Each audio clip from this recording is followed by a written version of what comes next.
আগের শর্টসে ব্রাউনসের সেটটা দেখিয়েছিলাম। এটার আরেকটা সেটও আমি কিনেছি। খুবই সুন্দর এর কালারগুলো। এটার নাম প্লামস অ্যান্ড মেরুনস। জাস্ট শেডগুলো দেখো এত সুন্দর। ফার্স্ট এর শেডটা তোমাদেরকে দেখাই।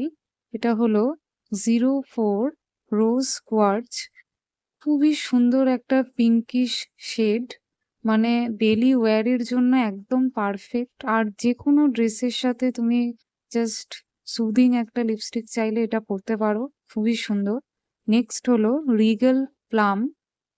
এটাও খুব সুন্দর। এটা তো আমার মোস্ট ফেভারিট লিপস্টিক হয়ে গেছে এখন। এটা প্রায় সব ড্রেসের সাথে আমি পরি। এত সুন্দর কালারটা, ওয়ান অফ মাই ফেভারিট লিপস্টিক্স। সত্যি খুব সুন্দর। লাস্ট হচ্ছে ম্যাজেস্টিক মেরুন। এই কালারটা খুবই সুন্দর। যারা অতটা ব্রাইট রেড পরতে পছন্দ করো না, তারা এই রেডটা পরতে পারো। খুব সুন্দর লাগবে। এটা আমি মাস্ট রেকমেন্ড করছি। এই ৩ টে কালারই আমার এত পছন্দ হয়েছে, মানে আমি স্পিচলেস। মার্স সত্যিই খুব ভালো।